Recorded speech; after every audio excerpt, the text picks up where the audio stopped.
One of the first measures was designed to get people working again. The Civil Works Administration gave the unemployed jobs in building and repairing roads and parks, among other useful services. The Civilian Conservation Corps was established around the same time. The CCC employed over 2 million men who worked to restore forests and build new parks. The National Industrial Recovery Act, passed in June 1933, was passed in an attempt to fix the problems in industry. The NIRA created the National Recovery Administration, which boosted declining prices and allowed trade organizations to form between competing companies. These companies were allowed to set minimum wages and minimum prices, and this was seemingly in violation of the Sherman Antitrust Act.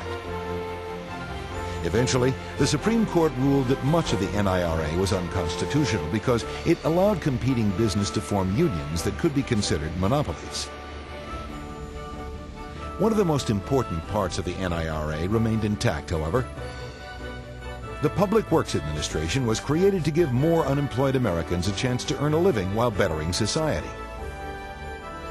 Workers of the PWA built schools, paved roads, and constructed dams. Roosevelt was also sensitive to the plight of the nation's farmers. Low prices and years of drought had all but ruined the farming industry, and FDR used his first 100 days in office to give farmers the support they so desperately needed. The Farm Security Administration lent money to farmers and sharecroppers to help them buy their own land. The Federal Surplus Relief Corporation worked to reduce the surplus in produce, helping to raise prices for agricultural products. The Tennessee Valley Authority was created under the provision of the Rural Electrification Act. The TVA put people to work building dams on the Tennessee River. A hydroelectric plant generated electrical power from the water in the lakes. And a large part of rural America received electricity for the first time. The electricity greatly improved life for many farmers. And the lakes also served as popular recreation spots for fishermen, swimmers, and picnickers.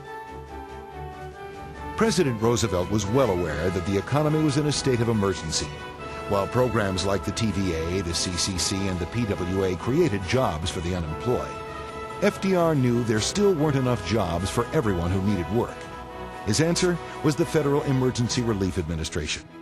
The FERA was authorized to give a total of $500 million to individual states to help their relief organizations. This money was used to help those who were in dire need of food, clothing, or shelter. But it was left up to the states to decide how best they could utilize the money. The monumental reform legislation passed during the first 100 days of the Roosevelt administration sent a powerful message to the American people.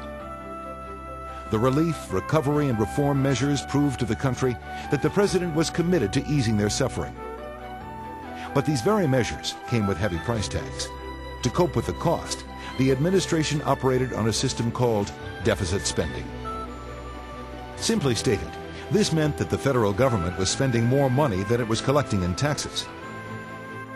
Roosevelt and his cabinet felt that by keeping taxes low and spending money, they would give the American people more money to spend and invest. When the economy bounced back, the government would recoup their losses by raising taxes and reducing spending. Roosevelt's 100 days did much to boost the spirits of the American people, but in terms of the economy, only a slight improvement was achieved. Millions of Americans were still unemployed, and drought was still plaguing the farmers in the plains. FDR saw that there was much left to be done, and in 1935 he began a second wave of New Deal legislation.